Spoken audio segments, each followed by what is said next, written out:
The Porsche 911 has always been more than a car. It's a legend. For over 6 decades, it stood as the gold standard of sports cars, a machine that refuses to die, constantly evolving and redefining what it means to be the ultimate driver's car. But now, Porsche has done something no one thought they'd dare. They've electrified the 911. Ladies and gentlemen, meet the 2025 Porsche 911 Carrera GTS T-Hybrid, a car that promises not just to keep the 911's legacy alive, but to supercharge it for a new era. We're about to dive into one of the most controversial, most advanced, and most important 911s ever built.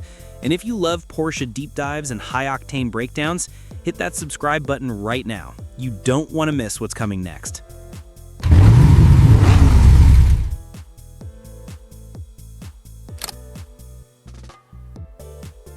Why did Porsche build a hybrid 911? It's not just about speed, it's about survival. Global emissions laws are tightening. Europe's regulators want cleaner cars. America is pushing electrification, and every automaker is scrambling to adapt. Porsche couldn't just ignore it. But instead of slapping in a heavy plug-in battery pack and calling it a day, they engineered something unique, the T-Hybrid system. At the heart is still a true Porsche engine, a 3.6-liter twin-turbocharged flat-six. But here's the magic. It's paired with an electric turbocharger and a compact e-motor integrated into the transmission. That electric turbo eliminates lag. Step on the throttle and boom, instant response. The e-motor fills in torque gaps seamlessly, giving you one continuous, relentless surge of power. Total output? 532 horsepower, 449 pound-feet of torque. That's nearly 60 horsepower more than the old GTS. Numbers aside, it feels alive in a way only Porsche could deliver. So how fast is it? Buckle up. With launch control, the Carrera GTS T-Hybrid rips from 0 to 60 miles per hour in just 2.6 seconds. That's quicker than the current Turbo S was only a few years ago. The quarter mile? 10.7 seconds at nearly 130 miles per hour. Just think about that. A Carrera GTS, a car meant to be the sweet spot between daily comfort and performance, is now running numbers once reserved for hypercars. Ferrari LaFerrari quick, McLaren P1 territory. But unlike those cars, you can drive this to the grocery store. And this isn't just about brute acceleration. Handling is where the 911 lives and breathes. On the skid pad, the hybrid pulls an incredible 1.11 G of lateral grip. In MotorTrend's Figure 8 handling test, it clocked 22.4 seconds, right on the tail of the GT3, a car built with racing in its DNA. And braking? From 60 to 0 in just 95 feet. To put that into perspective, that's identical to the Ferrari LaFerrari, a $1 million hybrid hypercar. Porsche has built a GTS that brakes like a hypercar, accelerates like a turbo, and still feels like a 911. That's wild. Now, let's address the elephant in the room: weight. Hybrids are usually heavy.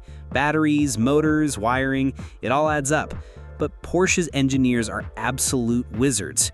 Yes, the hybrid system adds 126 pounds compared to the old GTS, but Porsche kept the total weight at just under 3,600 pounds. That's lighter than you'd expect. And it's all about packaging.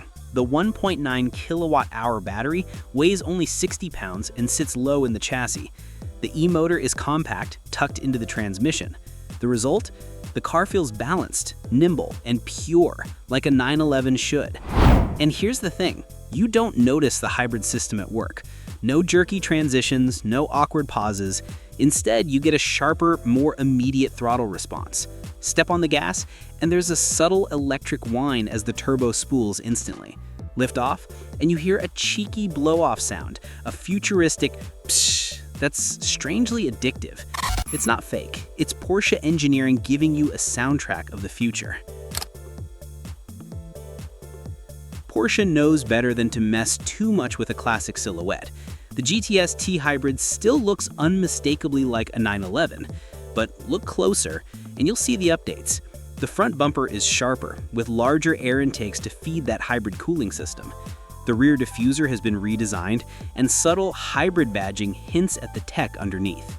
The headlights feature Porsche's new HD Matrix LED technology, ultra bright, ultra precise. And out back, the light bar is sleeker, more refined. Step inside and it's pure Porsche. The cabin features the updated Porsche driver experience layout. The gauge cluster is fully digital now, but Porsche smartly kept a large central tachometer because they know enthusiasts live for that. The infotainment system is sharper, faster, and integrates better with smartphones. But the key is that the driving position is perfect, low, snug, with everything angled toward the driver. The GTS gives you the luxury to daily commute and comfort, but with the flick of a switch, you're in a machine that can demolish a track day. All the numbers in the world don't matter if the car doesn't feel right. And according to reviewers, the T-Hybrid feels phenomenal. Around town, it's smooth, refined, effortless. The hybrid torque makes stop-and-go traffic easier than ever. On highways, it's a monster. Passing power feels endless, like there's always more under your foot. And then there's the fun stuff. Twisty mountain roads, back roads, racetracks. Here, the GTS comes alive. The steering is razor sharp, the chassis dances under you, and the hybrid boost makes throttle response feel instant. This is a car that flatters you when you're tired, but rewards you when you're pushing hard. And perhaps the most important part, it never stops feeling like a 911. Porsche purists worried the hybrid would ruin the magic, but instead it enhances it. It's faster, sharper, but still authentic, still rear-engined, still flat six, still a Porsche to its core. So if you're enjoying this deep dive, smash that like button and subscribe right now. We've got more Porsche reviews, market updates, and performance breakdowns on the way. Trust me, you don't want to miss what's coming next. So where does the GTS T-Hybrid stand among its rivals? Let's start with the new Aston Martin Vantage. Gorgeous, brutal, emotional, but slower. The Aston hits 60 in 3.4 seconds, while the GTS does it in 2.6. Quarter mile? The Porsche wins again. Then there's Mercedes with the AMG GT. That car is a beast, but it can't match the Porsche's daily drivability. And Audi? The R8 is gone, which leaves Porsche sitting pretty, a car that blends hypercar acceleration, track day handling, and commuter comfort all in one package. Honestly, there's nothing else like it right now. Here's the truth. This car is more than just another 911. It's a glimpse into the future. The Carrera GTS T-Hybrid proves that electrification doesn't have to kill driving joy. It can make cars sharper, faster, and more thrilling. Purists will argue that nothing beats the rawness of a GT3's naturally aspirated flat six. And they're right. If you want that raw emotion, buy a GT3. But for everyone else, this hybrid GTS is the perfect balance. It's the best of both worlds, the soul of a Porsche with the future-proofing of hybrid tech. So here's the verdict. The 2025 Porsche 911 Carrera GTS T-Hybrid isn't just good, it's groundbreaking. It delivers Turbo S levels of performance, hypercar braking, GT3-level handling, and yet you can daily it. Porsche didn't compromise the 911 with hybridization, they perfected it. This might just be the ultimate daily 911. But now I want to hear from you. Do you think this hybrid GTS is the future of Porsche greatness, or would you stick with the old school, naturally aspirated models? Drop your thoughts in the comments, I'll be reading them all. And of course, don't forget to like, share, and subscribe, because the Porsche story doesn't end here, and neither does ours.